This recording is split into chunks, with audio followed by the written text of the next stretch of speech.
Eh bien, mesdames et messieurs, bonjour et bienvenue sur les ondes de Choc FM 105.1. Nous sommes ravis de vous présenter cette nouvelle émission Droit de réponse 105.1, une émission qui a été rendue possible grâce au Fonds canadien de la radio communautaire que l'on salue. Divertissante et éducative, cette émission a pour but de rassembler les communautés francophones multiculturelles locales autour de thématiques liées à la francophonie locale, des thématiques qui nous touchent toutes et tous. Et aujourd'hui, au sortir, j'ai envie de dire, de la COVID-19, on est presque tiré d'affaire, on l'espère en tout cas. Eh bien, on avait envie de parler de santé en français, quels sont nos droits, quelles sont nos ressources, avec un beau panel prestigieux d'invités que je vais présenter au fur et à mesure qu'ils prennent la parole. Mais sans plus tarder, on va tout de suite commencer par une première question qui va faire débat, puisque c'est le but de cette émission Droit de réponse 105.1. Cette première question, c'est la suivante, très générale. Pourquoi vouloir être soigné en français et santé en français? Quels sont nos droits? Pour en parler, eh bien, je vous invite, mesdames et messieurs, à prendre la parole. Est-ce qu'on a un premier intervenant qui voudrait répondre? Oui, Constant. Constant Wapo, directeur général de Entité 3. Et je signale que nous faisons cette rencontre la veille du 25 mars, le forum sur la planification des services en santé en français du territoire d'Entité 3 aura lieu et il va soulever un grand nombre de questionnements, je pense, sur la santé en français. Constant, on vous écoute. Merci. Il faut demander les services de santé en français. Pour nous, francophones en contexte minoritaire à Toronto et en Ontario, c'est extrêmement important pour nous de demander les services de santé en français. Pourquoi? Parce que d'abord, c'est un droit légal auquel, enfin, que la loi nous confère. Et il faut l'exercer. Un droit qui n'est pas exercé, finalement, n'est plus un droit. Et quel est ce cadre légal? Il y a d'abord la loi sur les services en français de 1990 qui a été modernisée l'année dernière. Ensuite, la loi de 2016 donnant la priorité aux patients et la loi de 2019 sur les soins de santé pour la population. Et puis, par exemple, la création des entités, le règlement 511 en 09 qui mandatait les entités de planification pour faire en sorte que les francophones puissent accéder à des services de santé en français. Au niveau fédéral, par exemple, il y a la Charte canadienne des droits et libertés de 1982. Donc, toutes ces dispositions-là sont en fait des opportunités pour les francophones. Ça leur donne le droit d'avoir accès à des services de santé. Malheureusement, les services ne sont pas disponibles de manière spontanée et donc, il faut les demander. Et c'est une mesure d'équité en plus parce que le Canada est un pays bilingue. Le français est l'une des deux langues de ce pays. Et donc, tout service qui est offert en anglais devait être également offert en français. Ce n'est pas ce que nous constatons en ce moment. Et donc, il est important pour les francophones d'user de leurs droits et puis voilà, espérer donc avoir ce service. Deuxième point, les barrières linguistiques constituent des sources de risques pour notre santé.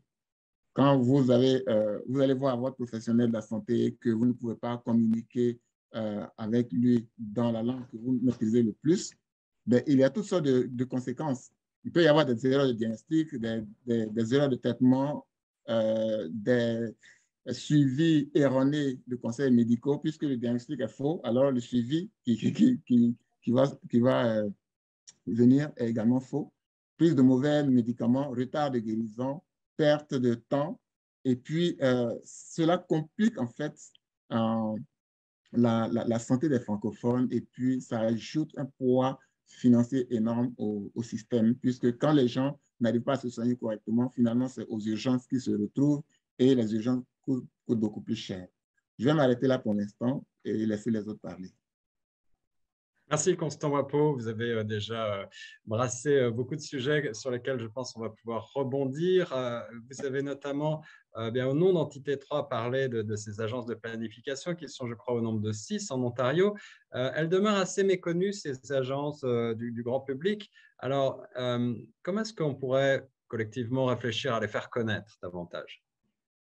Estelle Duchon, je suis directrice au Centre francophone du Grand Toronto. Je m'occupe des services de santé mentale et de petite enfance.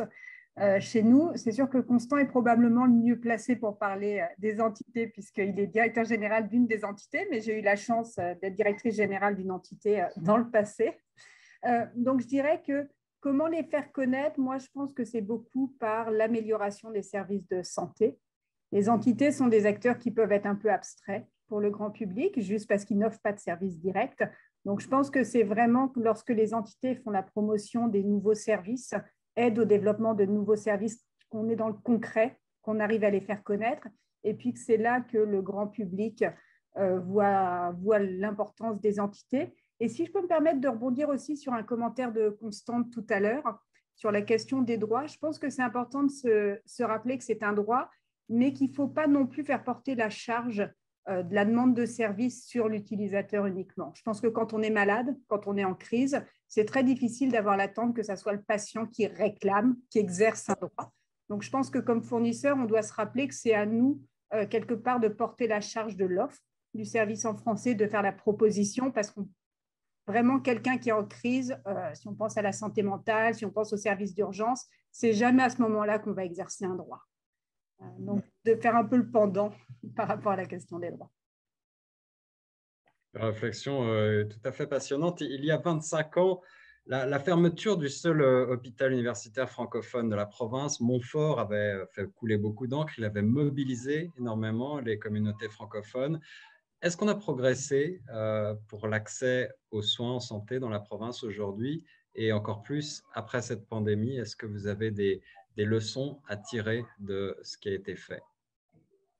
Je vous propose à toutes et à tous de rebondir ou de réfléchir sur cette question assez générale. Si je peux juste intervenir avant de répondre directement à la question, ça serait juste pour rebondir à ce que Constant a dit. Les soins en français, c'est important. Ce n'est pas un problème de caprice, mais c'est un problème de sécurité parce que la manière qu'on peut interpréter quelque chose qu'on a dit en anglais et en français, ça peut créer préjudice. Alors, pour répondre directement à la question à propos des soins de santé, je dirais que ça n'a pas beaucoup progressé et la pandémie a été révélatrice de beaucoup d'insuffisances dans les systèmes et surtout pour la population, les minorités et spécifiquement les minorités francophones. Si je ne peux parler que le cas du territoire dont on est responsable au niveau des Tobicoke, nous nous sommes rapidement rendus compte non seulement qu'il y avait insuffisance des ressources et insuffisance même de fournisseurs de services spécifiques en français. Et à cause de cela, on était obligé de recourir à l'interprétation et avec toutes les conséquences que cela peut amener. Alors, je précise que vous entendiez Pascal Lumbala, le responsable des services de santé communautaire en français au centre communautaire Rexdale. Et c'est intéressant ce que vous dites, Pascal, puisque vous êtes, bien sûr, comme nous tous, dans une région à majorité anglophone. Et le centre communautaire, je crois, était anglophone à l'origine, mais vous avez fait cette transition avec ces services francophones parce qu'il y a une demande locale qui est de plus en plus importante avec notamment des nouveaux arrivants. Et on le voit donc, les besoins de services en français sont de plus en plus pressants. Estelle, vous vouliez également réagir? Juste une petite réaction par rapport à la pandémie pour parler du besoin. Une des choses qu'on a fait, nous, pendant la pandémie, c'est d'ouvrir une ligne d'accompagnement à la vaccination.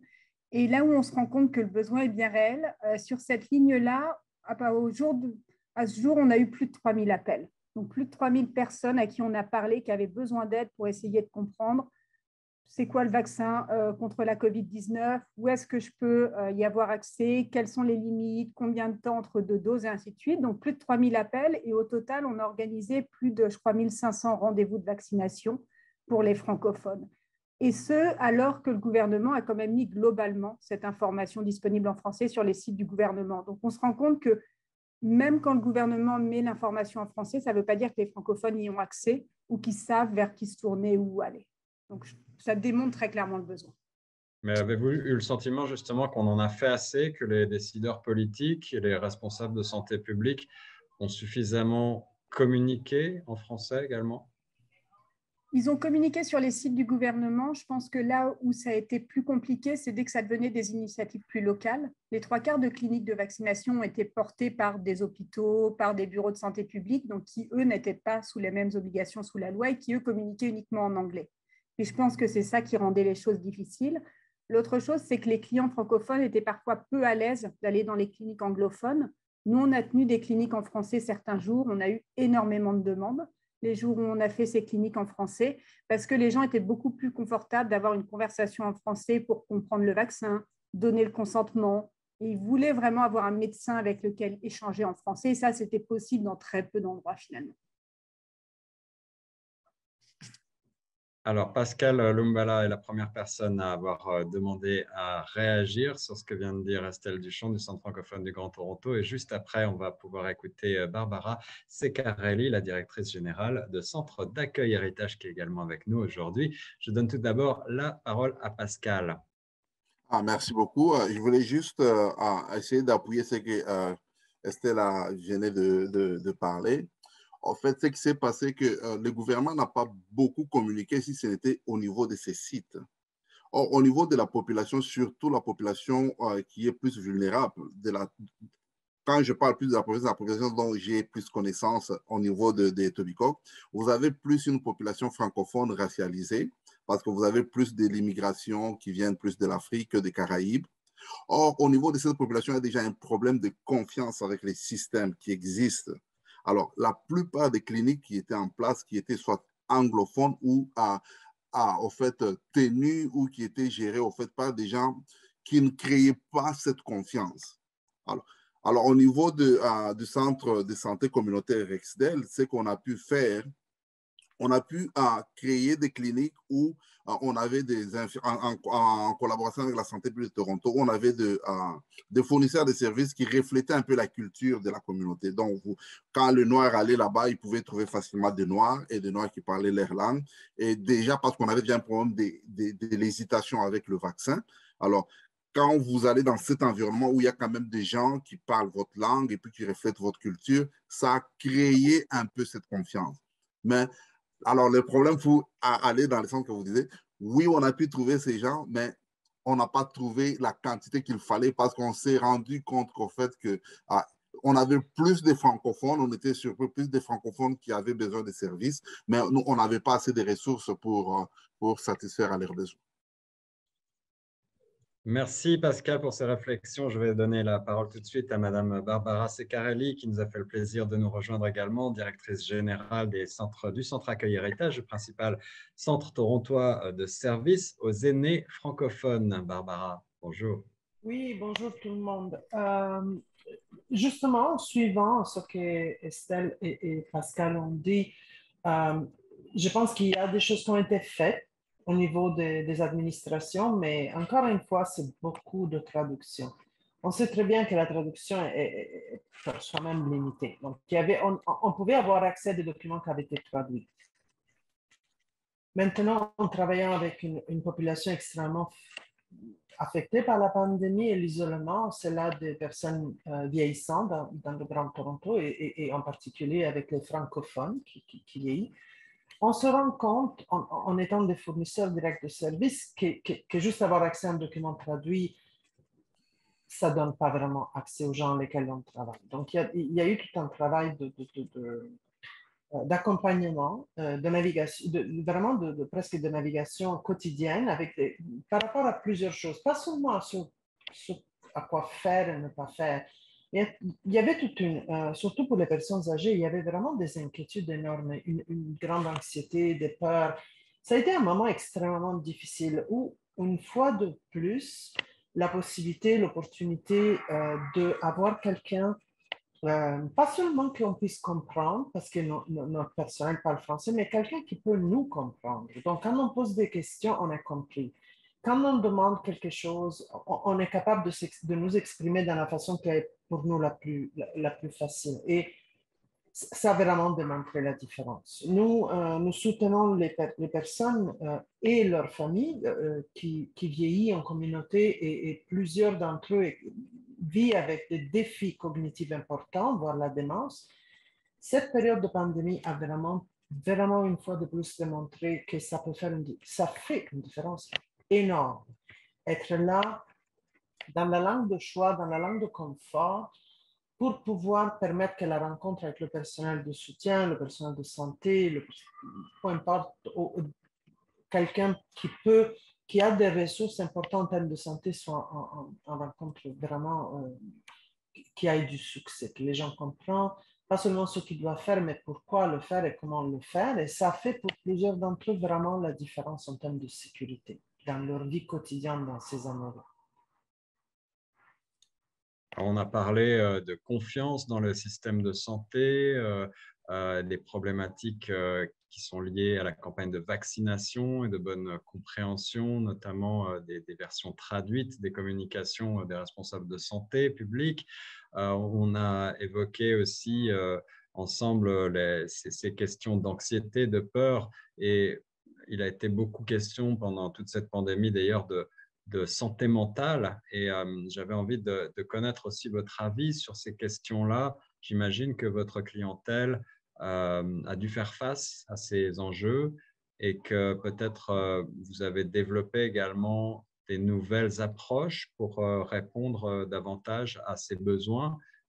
Quelles ont été ces approches, quelles ont été les pratiques qui ont été mises en place et quels ont été les défis que vous avez rencontrés? En particulier, j'imagine que le fait de travailler peut-être parfois en distanciel, de manière plus virtuelle, n'a pas facilité les choses, n'est-ce pas? Estelle Duchon, est-ce que vous voulez parler sur cette thématique? Oui, avec plaisir. Donc, nous, on offre des services de santé mentale aussi bien du côté des adultes que du côté des enfants et des jeunes. Donc, on a pu voir l'impact sur les deux volets. Du côté des adultes, je dirais qu'on a eu beaucoup de demandes en santé mentale. Donc, clairement, ça a été difficile, la pandémie, l'isolement, ce que ça peut entraîner en termes d'anxiété, de dépression. Sur toutes ces problématiques, on l'a vu très directement dans la demande de services. L'autre chose qu'on a vu beaucoup augmenter du côté des adultes, c'est les demandes en intervention sociale. Donc, des gens qui se retrouvaient dans des situations de très, très grande précarité pendant la pandémie, suite à des pertes d'emploi, des pertes de logement, qui avaient énormément de problématiques sociales pour lesquelles on les a accompagnés. Bien sûr, un développement des services en virtuel, puisque pendant toute une période, les services de santé mentale étaient essentiellement donnés en mode virtuel. Donc ça, on s'est rendu compte aussi que ça fonctionnait. Ce qui était positif, par contre, c'est que ça nous a permis d'accompagner des patients sur un territoire beaucoup plus large. Parce que le fait d'être en virtuel, on pouvait offrir des services de thérapie à des adultes un peu partout dans la région du Grand Toronto sans qu'ils aient besoin de se déplacer, ce qui quelque part aidait aussi. Du côté plus enfance et jeunesse, je dirais qu'on a dû faire évoluer la façon dont on accompagnait les enfants qui avaient besoin de services de santé mentale, parce que le virtuel, ça voulait dire que c'était quelquefois difficile de travailler directement avec les enfants. Donc, ça veut dire qu'on a beaucoup développé les approches vers les parents. Donc, beaucoup plus accompagner la cellule familiale ou beaucoup aider dans le développement des compétences parentales ou de l'accompagnement de l'enfant pour que les parents soient mieux outillés dans un contexte qui était difficile, parce que ce n'est pas facile de se retrouver à travailler à la maison, avec ses enfants à l'école à la maison, donc avec le développement d'autres problématiques. Voilà ce que je peux dire sur ce qu'on a observé.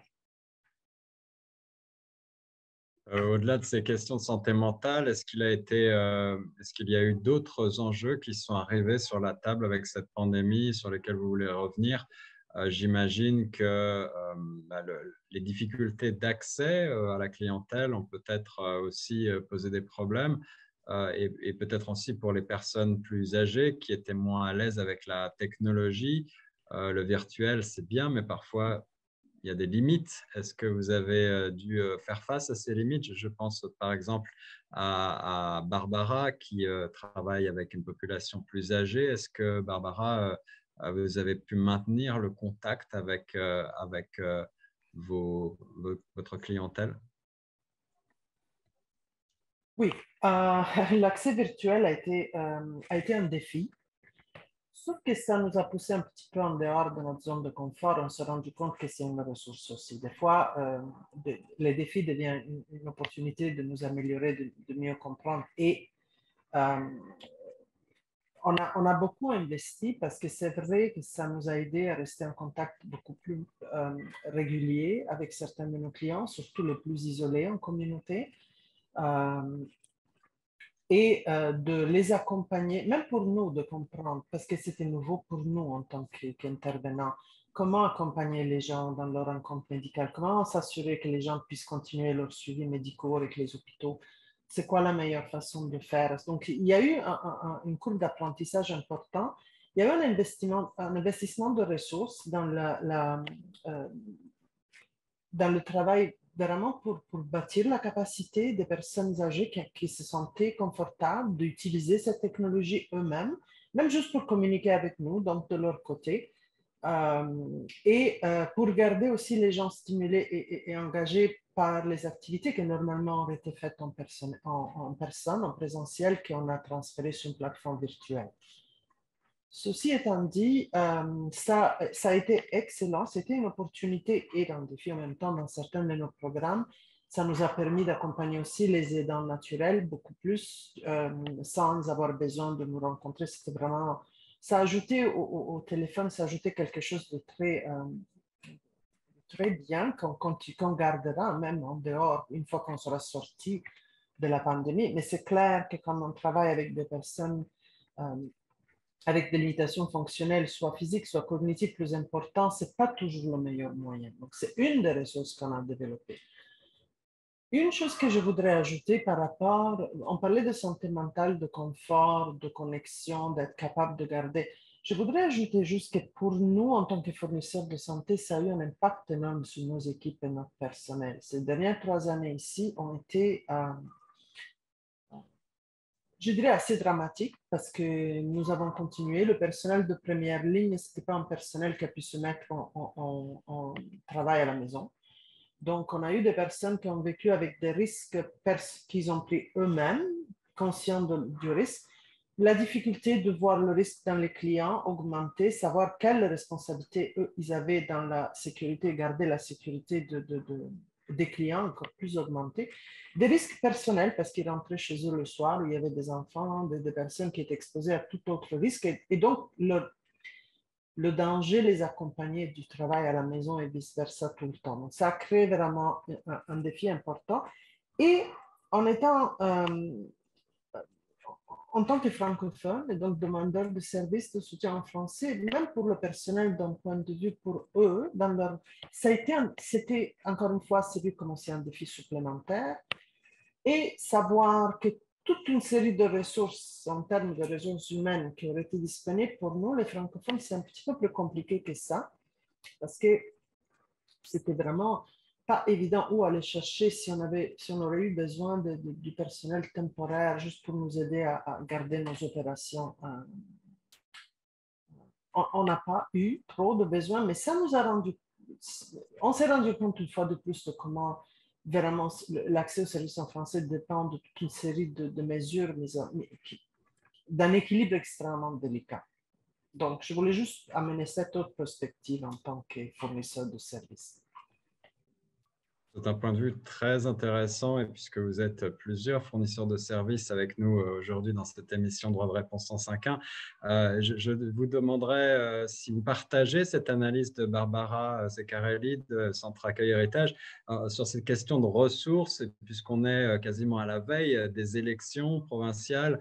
Est-ce que vous avez des recommandations, des demandes, des attentes de la part des décideurs politiques pour aller de l'avant et tirer les leçons justement de cette pandémie? Oui, Pascal, est-ce que vous voulez prendre la parole?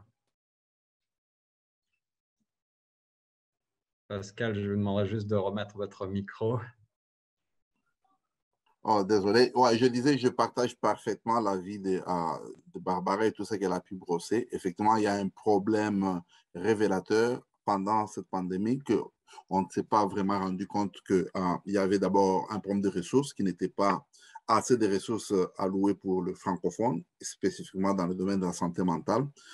Comme d'autres essaient de le dire, c'est carrément un problème émergent du pandémie, ou comme on peut aussi le dire que d'autres le traitent même de la pandémie de la santé mentale, parce qu'il y a des traces que le COVID a générées et maintenant nous sommes en train de les vivre.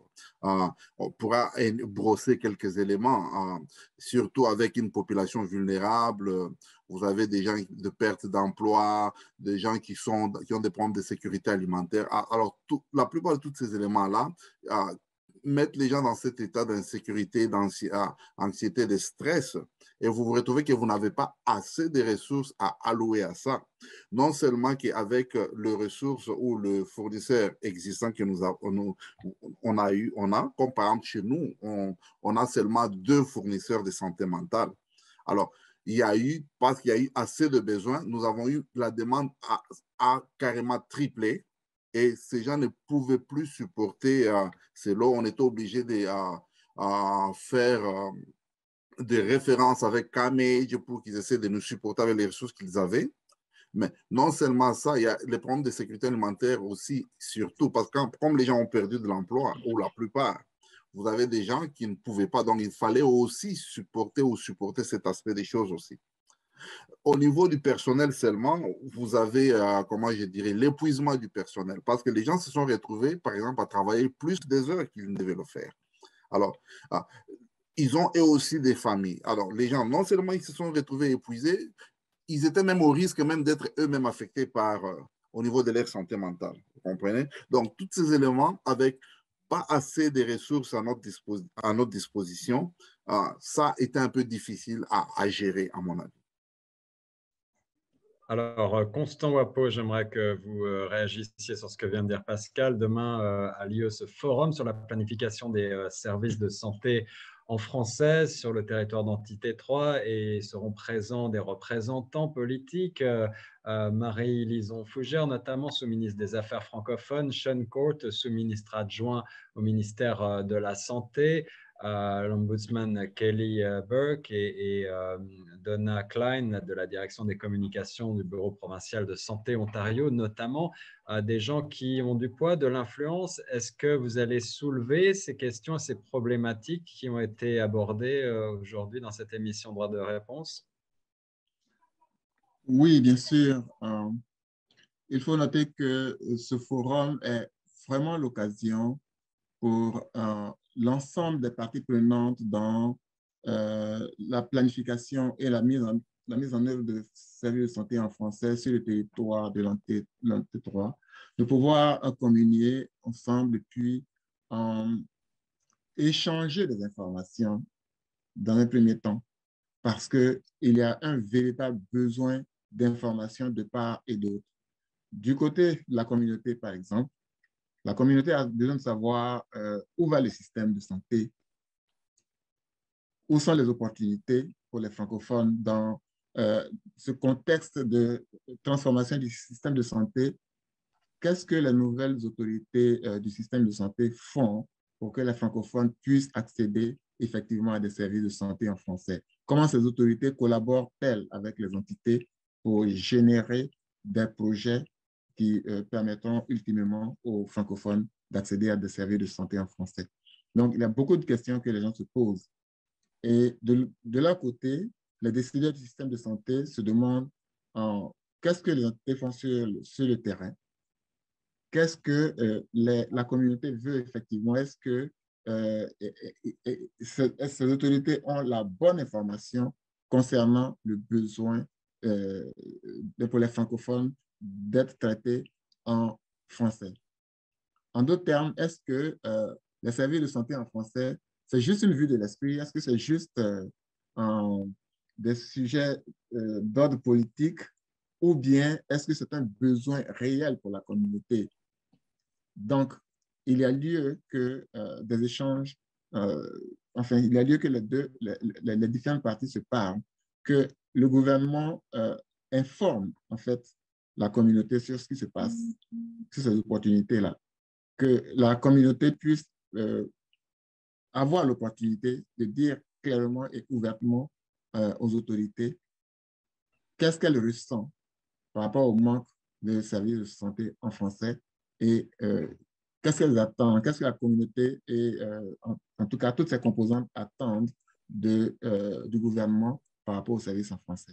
Il y a également la question des fournisseurs de services qui aujourd'hui ont une certaine pression parce que le gouvernement aujourd'hui veut en faire des partenaires dans le processus de mise en place des services de santé en français. Ils doivent jouer leur partition. Il y en a qui sont réticents, d'autres qui sont ouverts à travailler avec les entités, à travailler avec la communauté pour qu'il y ait des services en français, mais qui se demandent, OK, comment est-ce que Santé Ontario, les entités, tout le monde pourrait nous accompagner effectivement dans le processus de mise en place de ces services-là. Donc, besoin d'informations. Et ce forum sera l'occasion pour les uns et les autres de pouvoir interagir pour obtenir l'information dont ils ont besoin. Deuxièmement, le forum va être également l'occasion pour la communauté, l'ensemble des parties prenantes, de savoir que du travail est fait sur le terrain par l'entité et ses différents partenaires. Okay? Quand on parle de services en français, certes, il y a c'est un processus assez complexe, la planification des services de santé en français, et la communauté n'est pas toujours informée de ce que l'entité fait effectivement. Donc, les francophones avec qui nous avons travaillé, les fournisseurs de services avec qui nous avons des projets vont venir livrer leur expérience avec les francophones par rapport au processus de mise en place des services de santé en français. Il va y avoir une maison de soins de longue durée qui va parler de son projet de création de lits pour les francophones. Il y a un autre qui va parler donc de son projet de création, en fait, d'aller un peu plus loin dans la mise en place de services de santé en français. C'est RexDel, et c'est pour ça que Pascal est là. Au niveau de RexDel, il faut mentionner que la collaboration entre l'entité et RexDel a commencé depuis 2015, où les francophones n'avaient aucune connaissance de l'existence de RexDel, jusqu'à ce que l'entité et les autorités donc, de RexDel commencent à travailler ensemble et que l'information soit donnée sur les francophones et sur les services disponibles à RexDel, pour qu'aujourd'hui, on constate une certaine vitalité dans la livraison de services de santé en français dans la région. Cette expérience a besoin d'être sûre de la communauté et de nos partenaires. Ensuite, il va y avoir donc, on va donner l'occasion à Santé Ontario de parler de ses orientations, les grandes orientations, les grandes priorités en matière de santé en français, la collaboration aujourd'hui entre Santé Ontario et les entités. Quelle est la philosophie actuelle de cette collaboration? Et puis, comment est-ce que ça peut générer des services en français ultimement? Ensuite, il va y avoir une séance de remue-ménage où tout le monde va avoir la parole pour dire exactement qu'est-ce qu'ils attendent, qu'est-ce qu'on attend des entités, qu'est-ce qu'on attend des autorités pour que les processus de mise en place du service de santé en français puissent être améliorés et que, ultimement, il puisse y avoir donc, les questions que la communauté se pose, les besoins que la communauté exprime, puissent effectivement avoir donc, des réponses assez claires. Voilà en fait l'idée du forum. Merci Constant Wapo, directeur général d'Entité 3. Je vous rappelle que ce forum organisé par Entité 3 sur la planification des services en français sur le territoire d'Entité 3, le Grand Toronto, aura lieu en présentiel et en virtuel le 25 mars, c'est-à-dire demain entre 8h30 et 13h au 1 de la rue Yonge Street au 3e étage. Je pense que nous avons... Oui, Constant. Je voudrais préciser également quelque chose d'assez important. En invitant les différents partenaires au forum, il faut également souligner le travail remarquable qui est fait par le Centre francophone de Toronto. Depuis le début de la pandémie, comme Estelle a eu à le souligner, on a constaté un certain boom au niveau des soins primaires, au niveau donc, oui, la livraison des soins primaires. Il y a eu une revitalisation donc, des soins primaires au Centre francophone de Toronto. Et les autorités et l'ensemble des parties prenantes ont également besoin de le savoir. Et on parle également de soins virtuels qui constituent aujourd'hui une alternative au manque de professionnels de la santé. Et donc, un responsable de Santé Ontario viendra parler de cet aspect-là. La santé mentale des francophones en période COVID et post-COVID, ce sont des thèmes extrêmement importants sur lesquels les francophones ont besoin d'être éclairés. Merci Constant, et vous avez raison de souligner les accomplissements, les réussites, les progrès aussi qui sont faits dans notre communauté sur ces questions ô combien cruciales de la santé et de l'accès aux services en santé aux Français. J'ai l'impression que cette pandémie a été révélatrice de certaines carences, mais elle a aussi permis des évolutions, des progrès, des innovations. Je vois des mains se lever qui voudraient réagir. Je pense à ce qui vient d'être dit par Constant Wapo. Est-ce que c'est Barbara peut-être qui va prendre la parole tout d'abord? Oui, merci beaucoup. Très brièvement, je voulais juste ajouter une chose. Je sais que le forum de demain, j'espère que ce sera une première étape d'une conversation qu'on va continuer entre nous et les autorités et bien sûr dans l'engagement communautaire. Mais je pense qu'on a une responsabilité collective aussi envers tous nos clients et notre communauté de nous assurer que quand on parle de planification, on parle aussi de planification de ressources. Parce que, encore une fois, je veux dire, nous, on est extrêmement créatifs parce qu'on donne on fait des choses pour deux raisons. Une, parce qu'on croit en ce qu'on fait, et après, parce qu'on croit vraiment dans l'accès aux services de santé en français. Mais ça ne veut pas dire... Donc, on est extrêmement résilient.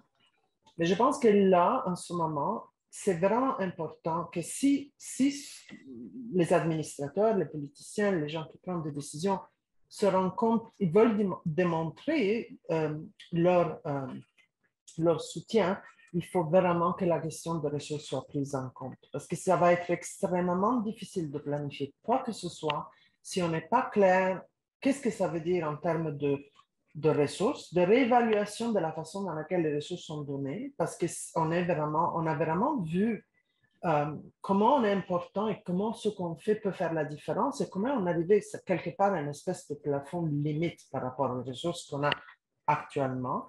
Et quand je parle de ressources, je parle bien sûr de ressources financières, ça c'est clair, mais je parle aussi de ressources humaines. Je parle de développement de programmes dans les collèges, dans les institutions francophones. Je parle d'opportunités de formation à tout niveau en français pour notre personnel et de toute autre opportunité qui va avec pour s'assurer que quand on est en train de planifier, on est en train de planifier quelque chose de durable, vraiment. Et qu'on donne l'idée aux gens que ces services sont là et qu'ils vont continuer à être là parce qu'ils vont être ressourcés comme il le faut pour garantir l'accès aux personnes. Donc, ce n'est pas tout ça qu'on va faire. On ne peut pas tout faire demain. Mais je pense que dans le parcours de discussion de quoi ça a l'air la planification, de comment on veut vraiment nous y prendre et quel échange avec nos partenaires au niveau décisionnel, au niveau administratif et politique. Mais je pense que ça, c'est un composant important aussi de la planification qu'on parle vraiment de ressources aussi. Nous sommes toujours dans l'émission Droit de réponse 105.1 et puisqu'il s'agit d'une émission de débat, justement, je donne ce droit de réponse à Pascal Lumbala du Centre communautaire Rexdale qui a levé la main pour réagir à ce qui vient d'être dit par Constant Wapo et Barbara Secarelli tout de suite. Merci beaucoup. Je vais dans le même sens pour dire que, en fait, on a trouvé qu'il n'y a pas eu vraiment beaucoup, parce qu'il dit planification parle aussi prévention. Donc, j'aborde un peu dans le même sens que Barbara. Je pense qu'on a sous-estimé le besoin, surtout pour le francophone. C'est vrai qu'il y a eu beaucoup qui a été fait, mais on a aussi sous-estimé le besoin. On s'est retrouvé comme je l'ai dit avant, à avoir la même personne qui devait travailler plusieurs heures parce qu'on n'avait pas assez de ressources. Donc, moi, je plaiderais plus dans le même sens pour plus de financement, pour plus de planification au niveau des ressources. Alors, je vais juste faire une petite réflexion pour essayer un peu de révéler certaines insuffisances. Quand vous prenez le territoire de Tobicoke, vous allez voir que nous avons 3 écoles francophones et nous avons 4 écoles qui sont french-américaines. Donc, vous pouvez avoir une idée au moins de la population grandissante des francophones. Mais tandis qu'au niveau de Rexdale, parce que nous parlons aussi d'un point de confiance et de proximité quand on parle des soins de santé. Parce que c'est plus facile pour une personne de parcourir 10 minutes pour avoir des soins que d'aller au centre-ville, au centre francophone, où ça va lui prendre 1 heure. J'espère qu'au moins à ce niveau-là, on est un peu d'accord là-dessus. Alors, vous avez ces écoles-là qui vous donnent un peu une population grandissante des francophones, mais avec 2 thérapeutes seulement en maladie mentale et un seul médecin de famille francophone que nous avons qui parle français au niveau des centres de santé communautaire externe. Alors, vous vous retrouvez que ces personnels sont submergés. Pour comprendre que la santé mentale a affecté presque toute la population, toutes les catégories de la population, mais il y a eu plus au niveau des aînés et des adolescents. Pour essayer de renforcer ce que j'essaie de dire, il y a une étude préliminaire qui a été faite au niveau de Sick Children's Hospital. On a observé un nombre des enfants. On a remarqué que les enfants observés entre 8 et 12 ans ont signalé beaucoup de signes, de symptômes de dépression. Et il y avait beaucoup d'enfants qu'on a amenés à l'hôpital pendant cette période d'observation qui avaient des blessures et des fractures aussi. Donc, c'était juste pour essayer de faire relever que la pandémie a beaucoup affecté les enfants, surtout les adolescents, parce qu'en fait, on les a soustraits de tout ce qui avait socialisation, tout ce qui pouvait les épanouir. Et les enfants sont devenus nerveux, les uns les autres, tout ça là, même quand on les voit, ils vont à l'école, mais il y a eu beaucoup de problèmes. Mais il y a eu moins d'intervenants et de fournisseurs de services, tout simplement parce qu'il n'y a pas eu assez de planification, il n'y a pas eu assez de ressources. Quand on parle assez de ressources, je vois dans toutes les 2 dimensions, financement et ressources humaines, planification, préparation. Alors justement, pour rebondir sur ce qui vient d'être dit par Pascal, par Barbara et auparavant par Constant et Estelle également, ces questions de ressources, qu'elles soient humaines ou pécuniaires, évidemment, sont au centre de préoccupation de beaucoup de gens. Pour ce qui est de la préparation, entre guillemets, de la post-Covid, on peut espérer peut-être tirer des enseignements. Quelles seraient les pistes justement d'amélioration que d'ores et déjà vous voyez possible de mettre en place pour favoriser, pour améliorer ces accès aux services de santé en français à Toronto, dans la ville et dans le Grand Toronto plus généralement, dans des endroits où parfois, effectivement, il est bien difficile de trouver des praticiens bilingues ou simplement qui sont capables de s'exprimer en français et où, quels que soient les problèmes de santé que l'on a, on est souvent un petit peu seul, il est vrai. Estelle, vous voulez prendre la parole? Oui, je peux démarrer la conversation, merci. Je dirais que la première chose qu'on a appris, c'était l'importance des rôles de promoteurs de la santé, de personnes en charge de l'engagement communautaire pour aller rejoindre la communauté. Je pense que ça a été très clair qu'on avait besoin d'aller chercher. Pascal parlait tout à l'heure de la réticence ou du manque d'information de certaines communautés. Et puis, dans la vaccination, l'importance que ça a été d'aller les voir et créer du lien avec ces communautés. Donc, je pense qu'on veut renforcer ces rôles-là et puis voir les dupliquer dans le futur. La santé mentale, définitivement, je pense qu'on a vu que c'était absolument crucial. On sait que la langue, la communication, c'est le premier outil du traitement en matière de santé mentale. Donc, on a encore du chemin à faire pour approcher les services de santé mentale des francophones à travers la région du Grand Toronto. On a encore des zones qui sont mal desservies. Donc, je pense que comme fournisseur, on a tous à travailler ensemble pour avoir des ressources dans ces zones-là et puis être financés par le gouvernement pour le faire. Et l'autre domaine, moi, je pense qu'il va être absolument crucial, c'est tout ce qui est service aux aînés. Barbara en parlait tout à l'heure très bien des problématiques qui ont eu lieu avec nos aînés. Je pense qu'ils ont beaucoup souffert d'isolement. Pendant cette pandémie, on s'est rendu compte à quel point on avait besoin de développer nos services. Et puis, de façon générale, la population est vieillissante. Donc, je pense qu'il y a beaucoup de domaines où on devrait développer les services. J'ai Barbara le sait bien, un sujet qui me tient très à cœur, c'est toute la question de la démence, du diagnostic et de l'intervention précoce. Pour moi, c'est un des domaines sur lesquels on a beaucoup de travail à faire. Ce n'est pas normal aujourd'hui à Toronto que ça soit si difficile d'avoir de l'information ou un diagnostic en matière de démence en français. Et puis, on sait bien que c'est absolument impossible d'essayer d'avoir une intervention dans ce domaine-là, dans une autre langue. Imaginez si on essayait de vous diagnostiquer une maladie d'Alzheimer en italien, pour vous, par exemple. Je pense que le médecin aurait bien du mal à aller vérifier trouble cognitif, l'origine du trouble cognitif. Donc, pour moi, c'est vraiment dans ces domaines-là qu'on a besoin de mettre nos efforts.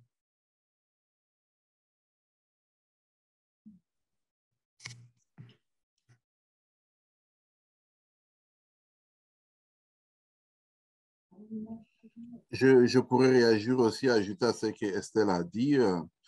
Comme nous le savons, les effets de la santé mentale durent souvent beaucoup plus longtemps que l'événement réel. Donc, c'est quelque chose qu'on aura à gérer tout au long. Alors, comment le résoudre ou comment, parmi quelques options, propositions, par exemple, ce que nous avons vu qui est en train de fonctionner, nous sommes en train de travailler, nous avons une équipe de ce que nous appelons des ambassadeurs communautaires qui essayent d'aller à l'encontre directement des aînés ou des populations qui sont affectées avec la maladie mentale.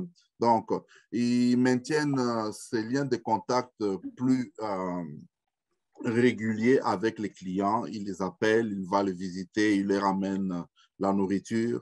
Et je pense que de cette manière-là, on peut peut-être soulager, mais pour maintenir ce genre de travail, c'est vrai, il faut toujours des ressources. Donc, nous revenons toujours au même problème. Les ressources, en fait. Merci Pascal Lumbala pour ces réflexions. Pascal, responsable des centres en santé communautaire en français au centre communautaire Rexdale. Merci à Estelle Duchon, directrice des services de santé unifiés du Centre francophone du Grand Toronto.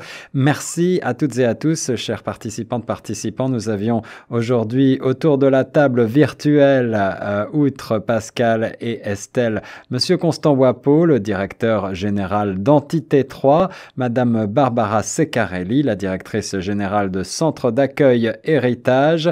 Également présente Nathalie Salmeron de Choc FM pour cette émission spéciale Les francophones et la santé dans notre région.